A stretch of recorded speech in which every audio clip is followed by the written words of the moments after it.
Hari ini gue jenuh banget, jujur jenuh udah jenuh udah begini nih. Ya gue pikir satu-satunya media yang gue punya ya kamera gue lah. Tapi gue bisa pakai kamera gue buat gue cerita. Bunyi lagi perut gue.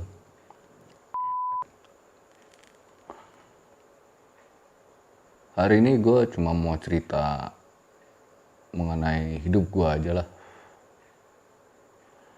4 bulan ini.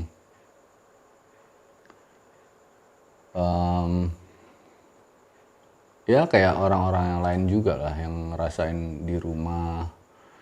Terus nggak bisa kemana-mana. Ya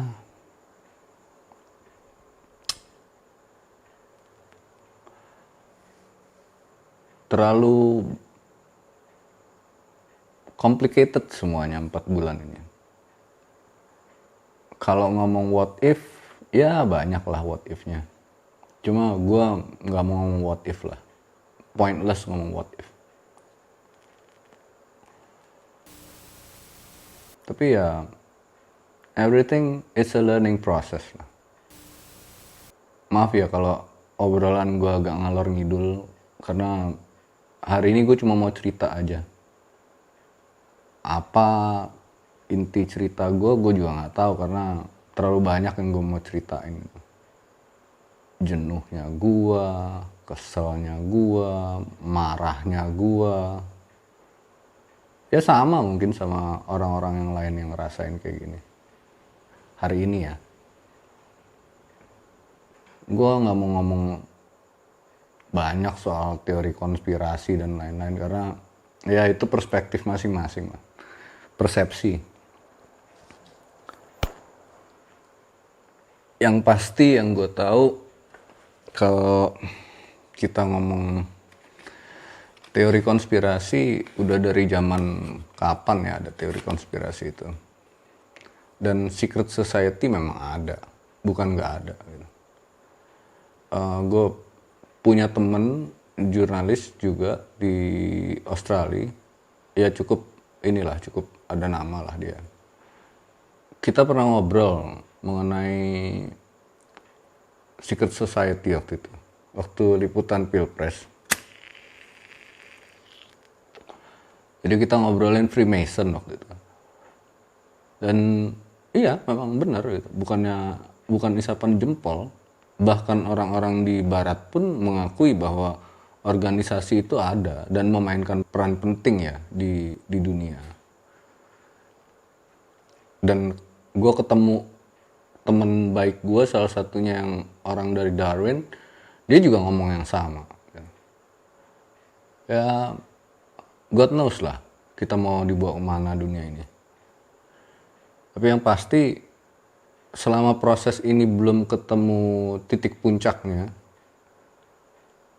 gue yakin ini akan diputer kayak begini terus. Entah sampai kapan.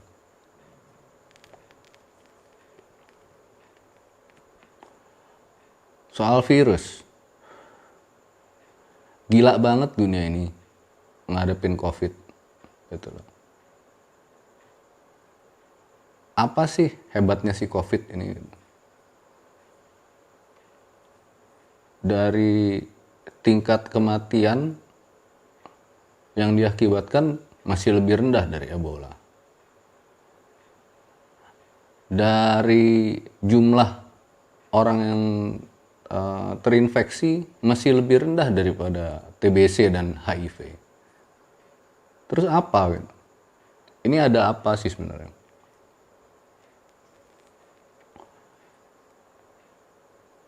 Ya pertanyaan itu juga jadi salah satu yang bugging my mind gitu. Sudah cukup lama. Kemana mau dibawa dunia ini? Terus ada istilah new normal. Maksud lo new normal tuh apa gitu? Jadi sekarang kita nggak normal gitu.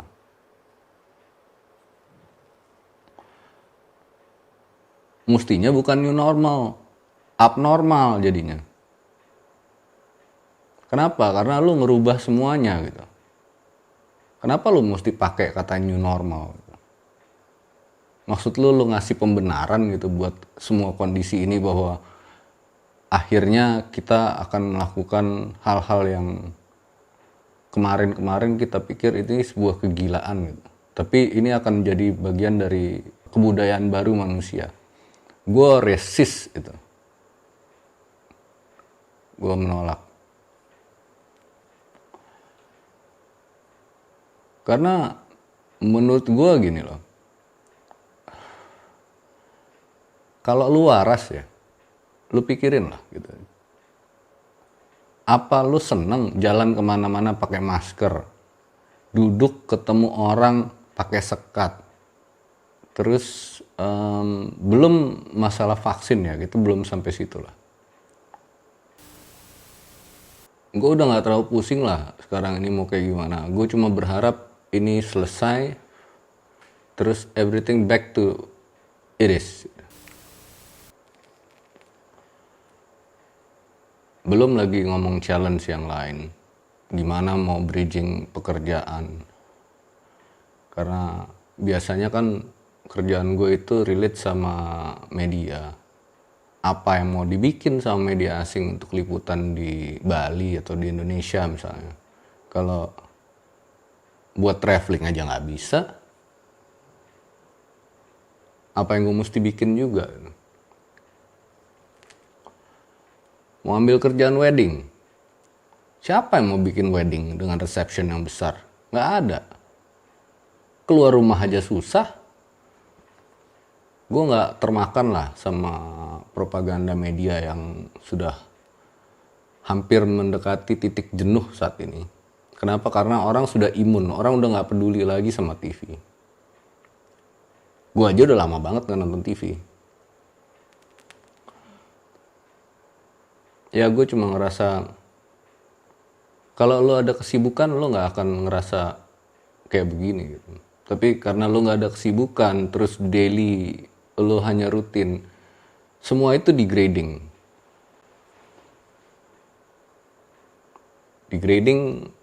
dan itu consume your soul actually. Ada beberapa gue dapet tawaran kerja, minta orang kerja tapi bayarnya pakai apa endorsement, pakai ini, aduh nggak penting buat gue.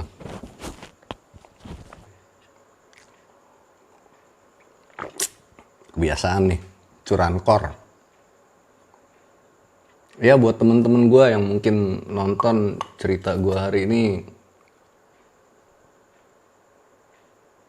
ya more or less kalau lu sendirian yang lu rasain hampir sama lah. Yes, lu akan ngerasa so lonely ya. Bukan lonely yang lo mau bongking gitu ya kan, enggak. Tapi you feel alone aja. Dan itu nggak nyaman gitu. Ya kurang lebih seperti itulah hari ini. Nggak tahu obrolan gue ini ada manfaatnya apa enggak, I don't know. Tapi yang gue lihat ya mengenai virus ini, ya kayak tadi itulah yang gue omongin. Gue nggak percaya kalau misalkan nanti vaksinnya ada dan semua orang harus divaksin. Bullshit lah gitu. Kalau lu mau jujur dari ceritanya polio aja, vaksin polio itu membatasi umur manusia menjadi 60 tahun. Itu fakta. Karena setelah adanya vaksin polio, rasio kehidupan umur seseorang itu hanya di 60. Dapat di 70 tuh bonus. Itu beneran. Gitu. Lu boleh lihat statistiknya. Angka itu nggak bohong. Masalah itu bisa dibuktikan apa enggak, ya itu jadi konspirasi teori lagi. Cuma kalau lu ngomong data, why it happen like that? Sementara sebelum ada vaksin polio, kayaknya manusia hidup panjang-panjang aja tuh. Ini ada, ya ini sih pendapat gue pribadi ya. Ini permainan kartel lah. Kartel dari perusahaan farmasi, kartel dari bohir-bohir atau pemodal, kartel dari negara-negara yang punya kepentingan. Jadi ini nggak mungkin cuma elemen kecil aja di dunia yang memainkan isu ini sampai ini jadi besar. Enggak, ini ada yang lebih besar lagi dari ini. Semua gerakan itu butuh pendanaan. Itu hukumnya. Apalagi gerakan semasif ini. Dan hasil dari gerakan ini apa? Memetik keuntungan. Nggak mungkin ada sebuah gerakan besar itu kalau nggak ada tujuan. Spekulasinya, oh ini hubungannya sama perang dagang. Iya, betul kalau mau disangkut-sangkutin ke sana. Tapi kalau gue pribadi, enggak, gue nggak percaya perang dagang itu. Gue percaya ini ada yang mau bermain untuk menciptakan sesuatu hal yang besar terhadap peradaban. Kenapa? Karena aneh banget. Kalau lu lihat gimana sejarah dunia, ini pertama kalinya dunia istirahat di tempat. Di seluruh dunia. Di semua benua. Musuhnya apa? Nggak kelihatan. Kita playing Resident Evil in real life.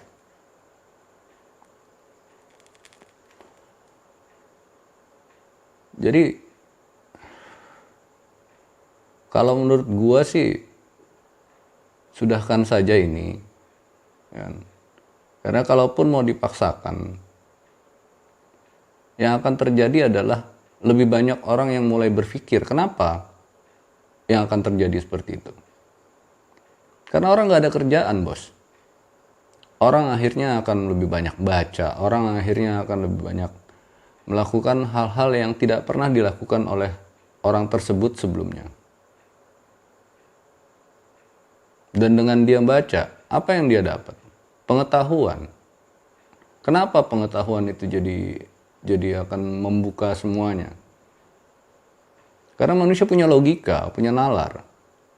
Bisa ditutupi, tapi nggak bisa dihindarin bahwa orang bakal nemuin pemahaman-pemahaman.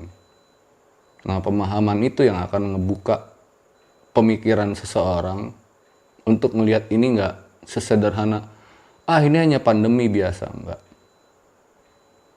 Ada temen gue wartawan di Itali kemarin, hampir sebulan yang lalu lah, dia udah ngomong orang di Itali udah nggak peduli sama sekali. Karena buat mereka agak janggal gitu kalau yang kena itu orang tua, sementara orang tua di negara mereka itu di rumah jompo. Siapa yang datang ke rumah jompo bawa virus itu? Dari situ aja mereka berpikirnya. Koreksi gue kalau gue salah. Semua yang terjadi sekarang, fenomena-fenomena ini hanya fenomena sporadis. Nggak ada yang permanen. Ya banyak sih orang ngelakuin, coba jualan, coba begini, coba begitu. Sampai kapan pertanyaannya? Pertanyaan gue sederhana. Lu mau spending tapi lu nggak ada income, apa yang lu mau spending? Siapa pasar lu? Kenapa? Ya gimana sekarang ini? Lu jualan, logika nih. Lu jual ke tetangga lu jual ke temen lu. Tapi temen lu juga nganggur. Oke lah, sekali dua dia pasti beli. Kalau kita ngomong 1 kuartal aja, 4 bulan. Nggak mungkin dia bakal beli terus-terusan. Sumpah mati, nggak mungkin. Mimpi aja. Nggak mungkin lah. Jadi ya buat gue, hari ini gue mau ngomong mengenai virus dan efeknya. Paling nggak buat diri gue sendiri. Nggak tahu buat orang lain ada manfaatnya apa enggak. Nggak tahu manfaat dari sisi mana gitu. Tapi gue yakin pemikiran-pemikiran gue itu masuk akal kok. Gue bukan orang yang absurd gitu. Gue ngelakuin sesuatu mesti ada sebab. Jadi seperti yang gue bilang di awal gitu, gue mau cerita aja yang gue rasain hari ini. Ya kayak gitulah yang gue rasain hari ini.